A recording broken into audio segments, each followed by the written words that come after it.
Sorry, it looks slightly sludgy on it looks nice and grey on mine, but it looks like pea green up there. As Tom said, I work at a think tank called Demos, which is in London. So I suppose part of this is to present the research findings that we've been carrying out since 2010, but also, I suppose, to give you a bit of a view from the UK, because it's quite a different system. The disability poverty issue and the disability costs issue is just as important, but we have a different welfare regime, we have different things going on, and having heard a few of the things today, it's quite interesting to see some of the differences, actually. I was sort of Googling some of the terminology I was hearing, because it's not how we describe certain things, so sorry if I say something that sounds a bit odd, because I'm technically foreign. So I'm not even sure if you can read that font, but I'm not going to read it out, so I'll just go off-piste anyway. The work that we've been carrying out since 2010, looking at disabled households through austerity, since our new coalition government came in, lots of welfare reforms. One piece of work we did was called Counting the Cost, which was a particular report looking at what we would call the conversion disadvantage, which many of you may have heard this term. It essentially is what disabled people need to spend in order to gain the same quality of life as a non-disabled person, to achieve the same sort of standard of living. Now, if you look at the academic bulk of work around this that exists in the UK, there have been lots of attempts to quantify how much it costs to live as a disabled person. But the range of estimates range from about £7 a week to about £1,500 a week, depending on which one you look at. And the reason why there's such a massive variable in sort of estimations is because different studies describe disability in different ways. Some look at functional impairment, some look at how much need or social care or support need you might have. And then also they will allocate costs differently as well. So looking at direct costs, I know you had a discussion earlier this morning about direct and indirect costs. So how you identify what are direct costs, how you identify what are indirect costs, and also how you measure that. Do you ask disabled people themselves to subjectively say, yes, I think I spend on average more on my electricity than non-disabled people because I'm immobile, I need more heating? That can be very, very hard to quantify. And that's why we have such a variation in the costs. The estimates that have come before. Now, this is quite sort of an academic issue, or it had been quite an academic issue, something that sort of various research institutes were kind of pondering about. But it's become much more political now in the UK. The main reason is because our welfare reform agenda that PM David Cameron decided to usher in since 2010 has seen a lot of disability-related benefits change, either be cut drastically or actually scrapped and turned into different sorts of benefits. Now, the main benefit we had, disability living allowance, was a non-means tested benefit. You could get it whether you're in work or out of work, it didn't matter. And you were paid it according to different levels, so low, moderate and high, according to your care needs, your mobility needs. And it was essentially a compensation for how much life cost you as a disabled person. Now, this system was scrapped, and now a new system is coming in called the Personal Independence Payment, the PIP, which broadly works in the same way. It's still non-means tested, it's still given to people whether you're in work or out of work, how much you earn, it doesn't matter, you still get it. But the assessment has changed quite drastically, it's harder to get. So around about 600,000 people, we estimate, will no longer be eligible for any of this support at all, disabled people. And the assessment tends to link cost to the severity or the acuteness or the amount of sort of care costs, care needs you have. So in a very blunt way, the more disabled you are, the more money you get, is the kind of government's thinking around this. And as a result, we wanted to look at whether this was the right approach, because the original DLA assessment was slightly more nuanced. The assessment was about 60 pages long, and everyone said it was a bit clunky and needed reform. But nonetheless, it was slightly more nuanced. So what we were looking at is not necessarily to quantify how much it cost in the UK to live with a disability, but rather to work out how those costs were generated and whether there was a proxy for a disability cost, whether there was actually a correlation between your type of disability or your severity of disability and the living cost you had.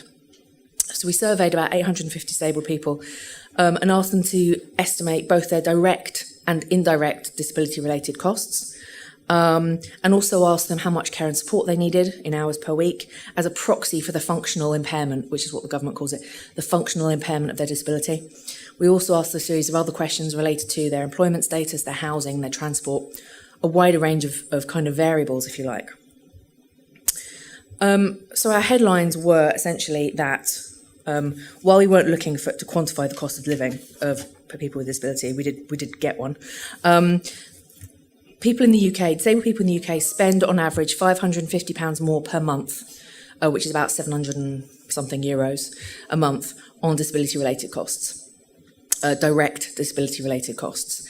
Now, I think this morning's presentation, you had about 200 and something a week, so 207 a week. So I think technically ours is slightly cheaper living with disability in the UK, but I think it's much less. We're probably looking at similar sorts of costs. But what was important that we found is that there was no single way to predict who had a more expensive lifestyle than others, let's put it that way. So out of all the variables we looked at, there was nothing which predicted, the amount of care, the amount of hours per week someone needed didn't predict how expensive their life was. There were a range of other things which helped predict, but nothing was a pure proxy. So, for example, the type of transport people had. So if people weren't able to have their own car, a mobility car, they were relying on public transport. Public transport in the UK is pretty rubbish for people with disabled people, so spent a lot more on taxis, for example. So certain costs were linked to certain things. People who were on job seekers allowance, so people who were unemployed, had a set of costs related to home help, utilities, because they were at home more during the day, transport costs. They tended to spend more overall. But then employed disabled people spent more on childcare and help at home, because when they got home from work, they were too tired to do stuff around the home. So the sorts of living costs we were looking at varied depending on who you were. And that has quite significant sort of implications for how benefits are assessed and how disability allowances are distributed to individuals. So I don't know if you can even read that, but you can see the bars. What this shows is that the lack of correlation, in fact, between how many hours of care you need and your reported living costs.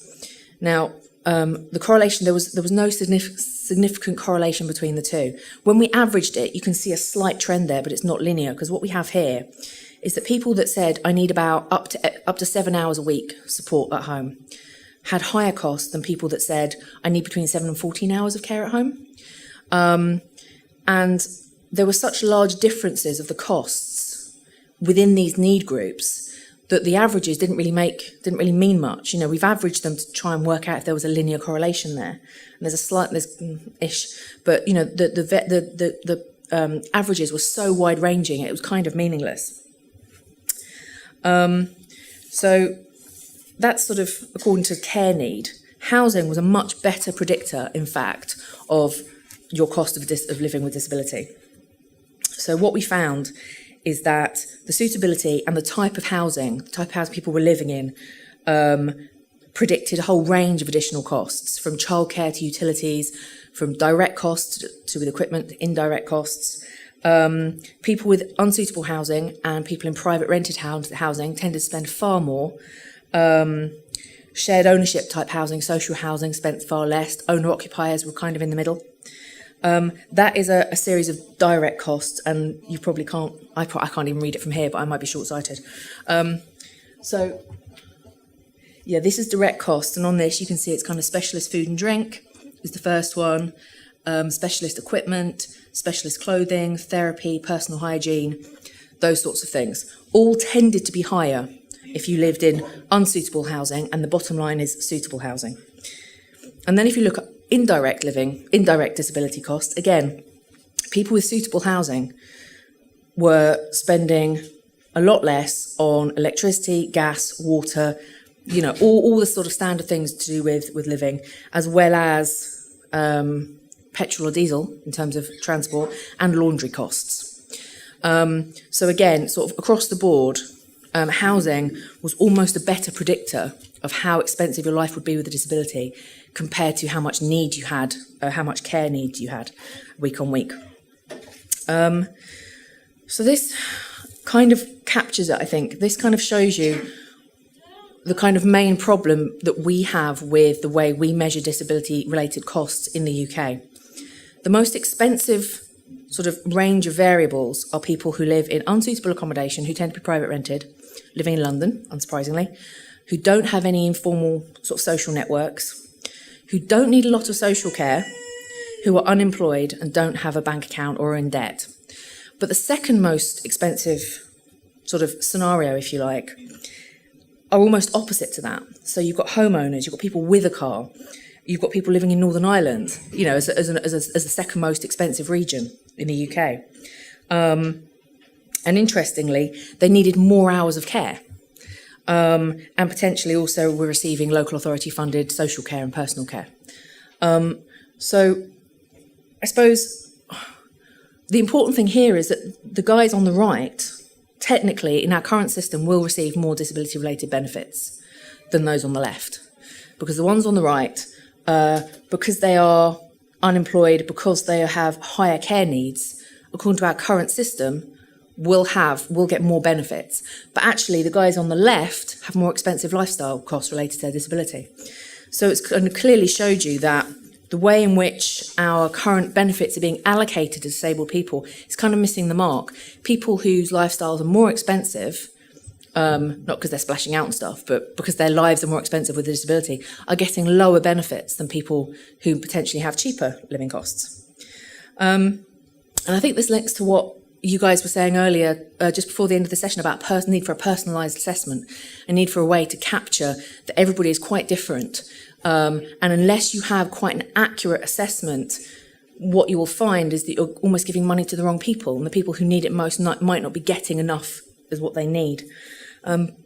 We didn't aim to really quantify it as much as demonstrate that the way in which it's currently measured and the way in which our benefits in the UK are distributed is actually inaccurate and inappropriate.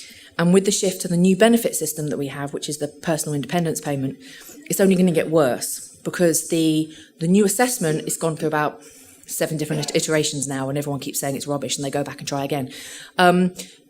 It's based on functional impairment. It's, can you cook a meal? Can you get down to your front door? Can you plan a journey and take a journey on your own? It doesn't capture it doesn't capture a lot of mental health issues. It doesn't capture a lot of cognitive impairments. It really is quite physical in its nature. And that obviously is a massive issue in terms of, you know, physical impairment doesn't actually relate, as we have seen, to living costs necessarily. What this means for us, sort of policy-wise, is at the moment, disability charities in the UK are realising welfare reform is not going to stop. We are not going to claw back money for disability-related benefits from this government or the next, frankly. So what we are now looking at is whether an alternative approach is to actually not to boost the income of disabled people, but actually to reduce living costs. So looking at housing, whether our housing is fit for purpose, and that new build housing should be built to standards actually make it just more accessible and easier to live in. Whether our transport is the same. Transport costs are a massive driver in the UK because most of our public transport isn't particularly accessible. If that were fixed, a lot of the reasons why people need disability benefits could be reduced. And then finally, a series of kind of market changes. So a lot of disability-related specialist equipment is really expensive. And so some of the things that some of the charities in the UK are looking at is whether they can set up collective purchasing, whether they can set up their own marketplaces so that they can buy iPhones, for example, which we know have sort of the hearing aid thing on them, whether they can be bought on bulk and then distributed at a lower cost. Whether we can look at whether, you know, socks that don't have the elastic at the top need to be £15 a pair, or whether actually they should be the same as a pair that you can get in, you know, Sainsbury's or Tesco's. So we're actually looking at it from the opposite direction now, realising that, you know, the DLA PIP wagon is rolling on, and whether we can do something on the other side of that coin and considering cost of living. So one of the things that Scope, the disability charity in the UK, is doing is now has launched a commission on disability-related costs.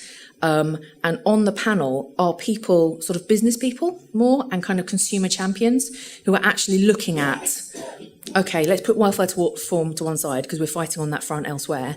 What can we do to make the cost of living in the UK as a disabled person better? How can we make the environment less disabling? So looking at the social model of disability, how can we look at our housing, look at our transport, look at our workplaces, and actually make the need to compensate people less urgent or less costly. I think I'll leave it there. I was supposed to check if I'm 20 minutes, but I have no idea whether I am or not. So but I'll leave it there. Thank you.